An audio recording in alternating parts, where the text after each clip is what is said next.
दीक्षा वाली क्रिया में मन को सिर और रीढ़ के बीचों बीच यहाँ रखने का प्रयत्न करते हैं और इसके प्रति धारणा क्या होता है। किसी सिर और रीढ़ के अंदर सभी देवी देवता, सभी राक्षस, जिसको संक्षेप में हम पांडव पक्ष, कौरव पक्ष कह लें, राक्षसी प्रवृत्ति और देव प्रवृत्ति कह लें, सब इसके अंदर विद्यमान है। जितने भी अवतार ले चुके हैं, सभी अवतार आज भी सभी के सिर और रीढ़ के अंदर विद्यमान है। वो सभी अंग में सब कुछ है, पूरा ब्रह्मांड है, 14 भुवन है, भौतिक जगत, सूक्ष्म जगत, कारण जगत में जितनी रचनाएं हैं, सभी रचनाओं का अस्तित्व प्रत्येक अंग में है।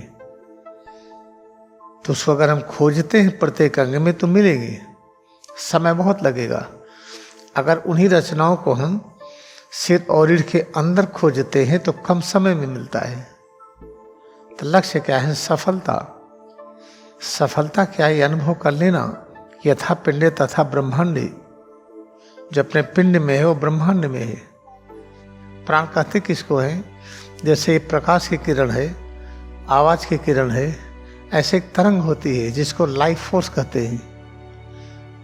लाइफ फोर्स किससे बना है? लाइफ्ट्रॉन से।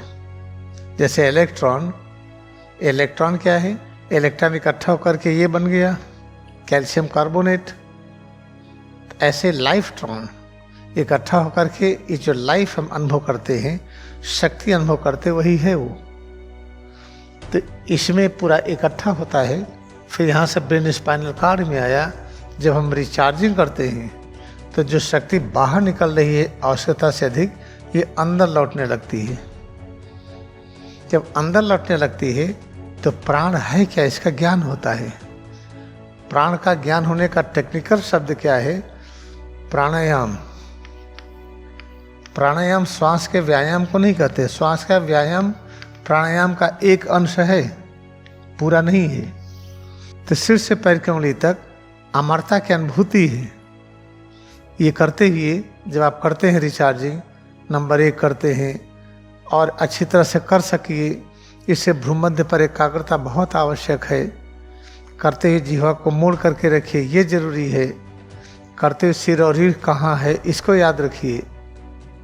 जब सिर रीढ़ को याद रखते हुए जीवा को पीछे की तरफ मोड़ करके रखे हुए, भ्रूमध्य पर मन के एकाग्र किए हुए, जब शरीर में कड़ापन, ढीलापन का जो नियम है, कड़ापन हो तो लघु, मध्यम, फिर उच्च दबाव। जब ढीला करिए उच्च दबाव को हटाइए, फिर मध्यम, फिर लघु। इस सिद्धांत के अनुसार जब रिचार्जिंग करते हैं, ये इसलिए कि 42 तक हमारा मन अपने स्वरूप पर केंद्रित हो जाता है। केंद्रित होते होते एक ऐसा समय आता है कि मन अधिकतर पीठ के ऊपर एकाग्र रहता है। कोई भी काम कर रहे हैं, पीठ कहाँ है, अनुभव होता है। तो रिचार्जिंग का अभ्यास करते करते एक ऐसा समय आता है कि आपकी एकाग्रता पीठ पर बढ़ जाती है। जब पीठ पर अच्छी तरह से बढ़ जाएगी तो जो सिर और रीढ़ यहाँ पर बढ़ जाएगी, फिर आसानी से आप मन को इसके अंदर ले जा पाएंगे। इसलिए हमने कहा जो रिचार्जिंग का एक्सपर्ट हो जाता है वही दीक्षा वाली क्रिया कर सकता है।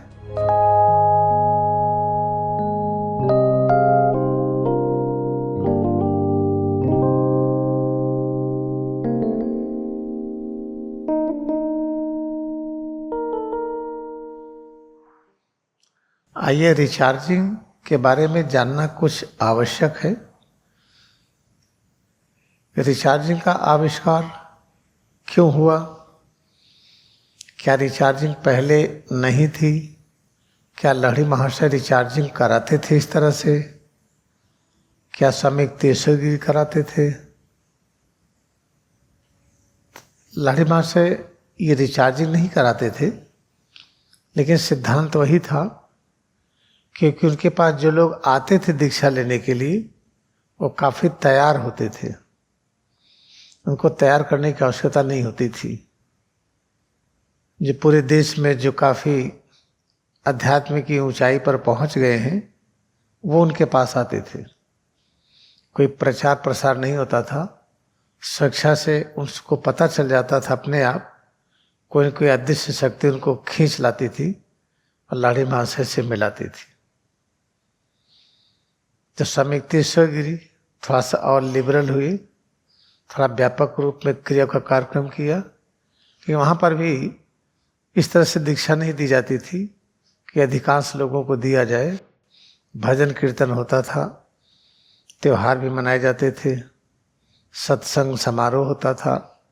दीक्षा की क्रिया उस तरह से व्यापक नहीं थी कि बहुत ढेर सारे लोगों को दिया जाए। जब परमहंस योगानंद आए, दीक्षा की क्रिया में व्यापकता आई और बहुत से लोगों ने लिया, हजारों लोगों ने। तो दीक्षा की क्रिया अच्छी तरह से कर सके, मान लीजिए हम तैयार नहीं हैं और दीक्षा की क्रिया नहीं कर पा रहे हैं। दीक्षा की क्रिया है क्या?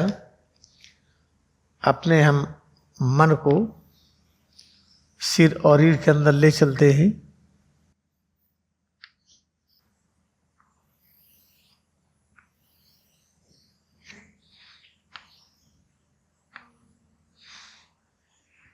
जैसे कोई अगर नींबू ऐसे खाता हो या खूब खट्टा आम, उसको ऐसे खाए तो देखने वालों के मुंह में पानी आ जाता है, स्लाइवा निकलने लगती है। या कोई इमली इस तरह से खाए जो खट्टी हो, क्योंकि आंखों से देख करके अंदर में प्रतिक्रिया होती है और उस वस्तु से संबंधित जो हमारी ज्ञानेंद्री है और कर्म इंद्रिय वो जागृत होने लगती है। तो मन का इतना महत्वपूर्ण स्थान है। अगर मन ने देखा कि खट्टा नींबू कोई ऐसे ही खा रहा है और जो देख रहा है उसको खट्टापन बहुत ज़्यादा सह नहीं पाता है, तो उसके जीवा में प्रतिक्रिया होगी, मुंह में लार निकलेगी और कुछ अनेक प्रतिक्रियाएं होती हैं। तो वैसे सोचिए, जब मन को हम सिर और रीढ़ के अंदर ले जाते हैं, जब मन को सिर और रीढ़ के अंदर ले जाते हैं तब क्या होता है? मन को हमने किसी मिठाई से, कल्पना करिए आप बार बार रसगुल्ला खाए हो, कोई गुलाब जामुन खाया हो, कोई जलेबी इमरती खाया हो, अगर वो सामने दिखाई पड़े तो उसके स्वाद को याद जब करेंगे तो अपने अंदर में कुछ प्रतिक्रियाएं होने लगती हैं। आहार तंत्र में कुछ जूस निकलने लगेगा, मुंह के अंदर को स्लाइवा में जो स्लाइवरी ग्लैंड है उससे स्लाइवा निकलने लगेगा, जिसको कहते हैं मुंह में पानी आ गया। ये सब चीज़ें होने लगती हैं। तब मन को हम कहाँ रखते हैं और जहाँ रखते हैं उसके विषय में हमारी धारणा क्या है, ये बहुत आवश्यक है जानना।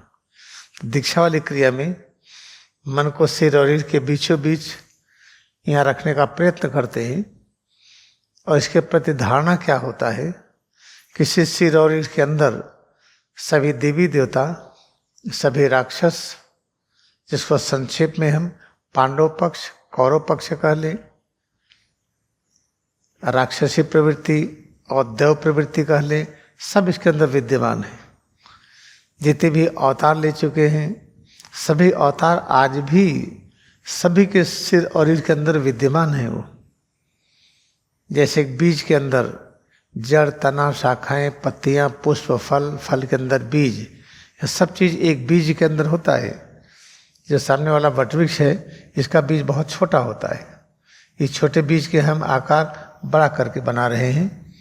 कल्पना करिए कि वटवृक्ष का बीज है ये, इसके अंदर इतना बड़ा पेड़ है, इस पेड़ से कितने फल निकल रहे हैं वो भी इसके अंदर है। ऐसे हम सब मनुष्य के अंदर, सिर और रीढ़ के अंदर सब चीजें विद्यमान हैं। विद्यमान तो हाथ में भी है, शरीर का कोई भी अंग लीजिए, सभी अंग में सब कुछ है। पूरा ब्रह्मांड है, 14 भुवन है, भौतिक जगत, सूक्ष्म जगत, कारण जगत में जितनी रचनाएं हैं, सभी रचनाओं का अस्तित्व प्रत्येक अंग में है। तो उसको अगर हम खोजते हैं प्रत्येक अंग में तो मिलेंगे, समय बहुत लगेगा। अगर उन्हीं रचनाओं को हम सिर और रीढ़ के अंदर खोजते हैं तो कम समय में मिलता है। तो लक्ष्य क्या है? सफलता।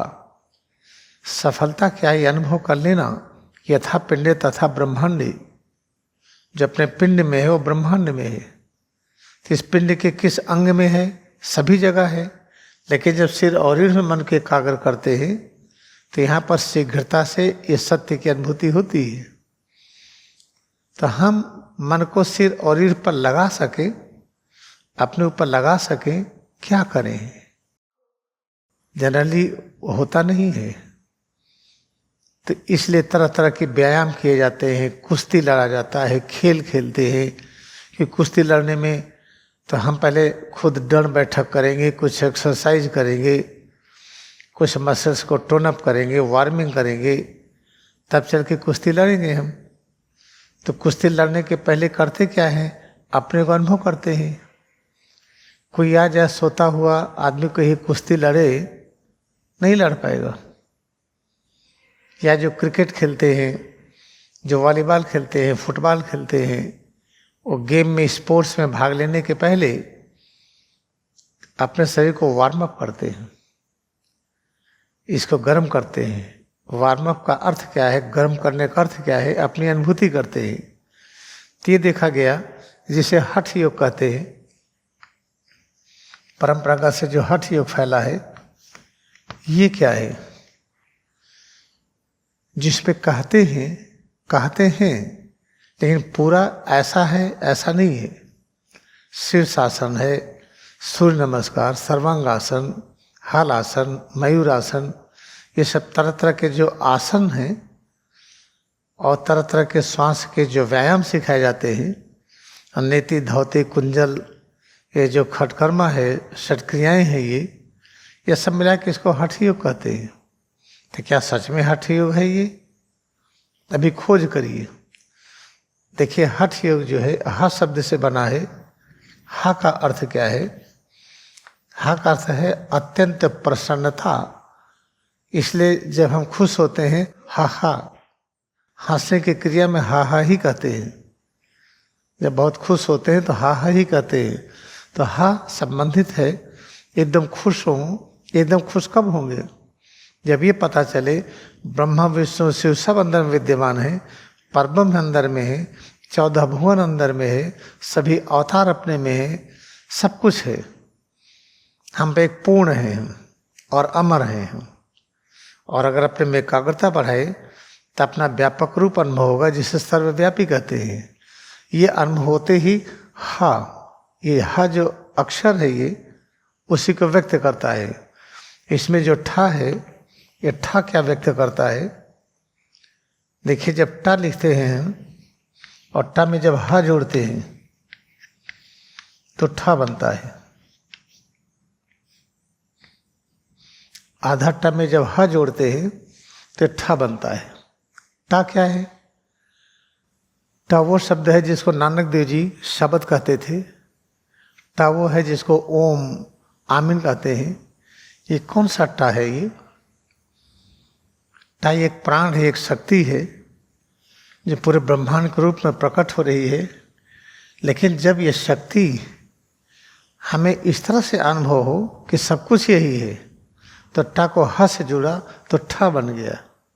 तो ठा मतलब हम ठहर गए, हम अब स्थिर हो गए, अब कोई चिंता नहीं है, सब कुछ प्राप्त हो गया, अब कुछ पाने की इच्छा नहीं है। तो हठ योग कहते हैं। अब आप इसको आप विस्तार से चिंतन करके अब हठ योग का अर्थ लगा सकते हैं कि टा का अर्थ है ऐसा शब्द जिसको ज्ञान कहते हैं, जिसको शब्द कहा है, जो ऐसा ज्ञान जो दृश्य और अदृश्य रूप में दोनों में व्याप्त है। और उस ज्ञान को जब हम पूरी तरह से पा जाते हैं, ऐसा पाते हैं कि हर क्षण उसके साथ हैं और अपने में विद्यमान है, अपना स्वरूप वही है, तो उसको हा से व्यक्त करते हैं। तो इसलिए आधा टा और हा मिलकर के ठा हो जाता है। तो ठा हो गया, अब ठहर गए, हम स्थिर हो गए, अब सब कुछ प्राप्त हो गया। जब सब कुछ प्राप्त हो गया तो इसी को योग की अवस्था कहते हैं। सब चीज से जुड़ गए। हठ योग का वास्तविक अर्थ ये है, सिर नीचे करके पैर ऊपर करने से ये स्थिति नहीं प्राप्त होती।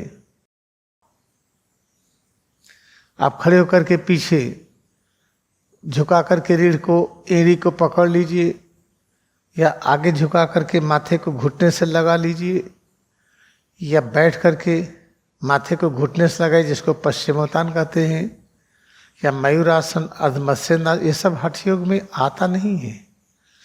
हाँ, उसका आंशिक भाग हठ योग है, लेकिन पूरी तरह से हठ योग वो नहीं है वो।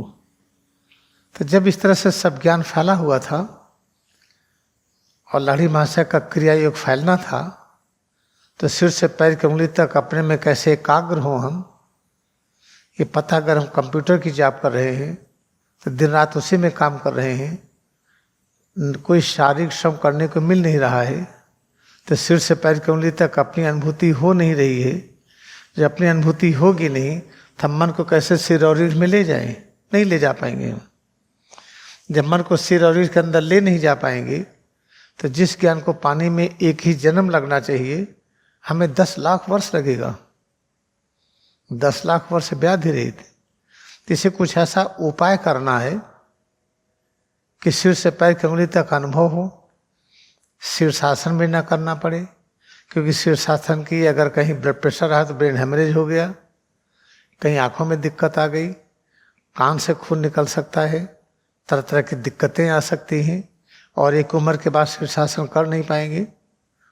जो तरह तरह के आसन प्रणाली दिखाई जाती है, एक उम्र के बाद कर नहीं पाएंगे, फिर बड़ी दिक्कत है, और कुछ काम करने को मिलता नहीं है, और काम करने में मन नहीं लगता है। इसलिए 1916 में ये रिचार्जिंग का अभ्यास हुआ जो आप करते हैं। 1916 में परमहंस योगानंद को निर्विकल्प समाधि की अनुभूति हो गई, पूर्ण ज्ञान मिल गया, एको हम बहुत श्याम की अनुभूति हो गई। फिर स्वामी युक्तेश्वर गिरी इनको स्वतंत्र कर दिए और कहे कि एक आश्रम की स्थापना करो। परमहंस योगानंद मना कर रहे थे।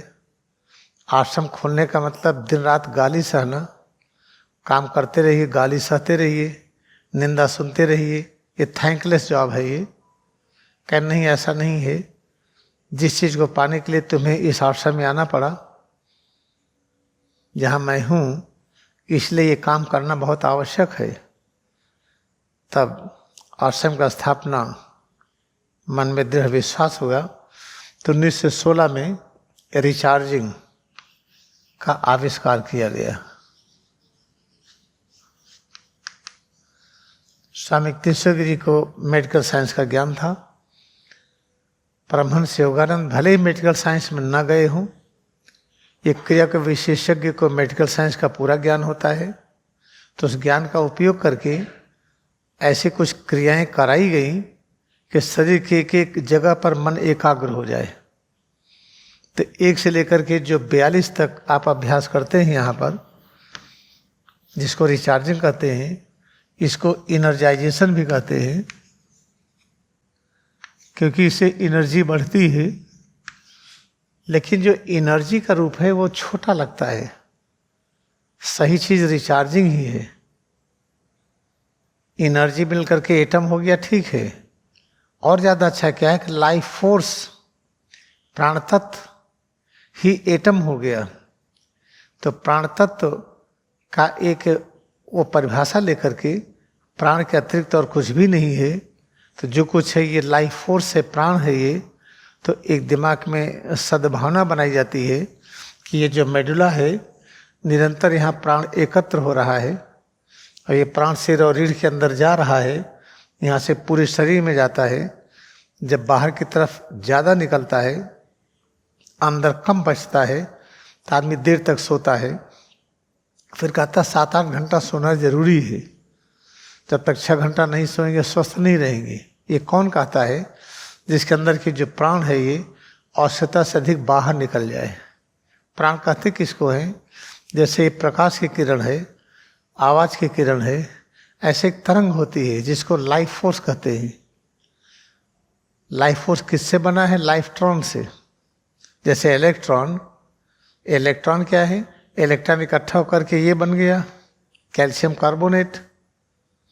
ऐसे लाइफ्ट्रॉन इकट्ठा होकर के ये जो लाइफ हम अनुभव करते हैं, शक्ति अनुभव करते, वही है वो। तो इसमें पूरा इकट्ठा होता है।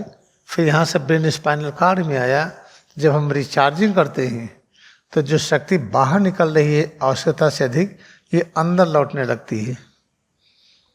जब अंदर लौटने लगती है तो प्राण है क्या, इसका ज्ञान होता है। प्राण का ज्ञान होने का टेक्निकल शब्द क्या है? प्राणायाम।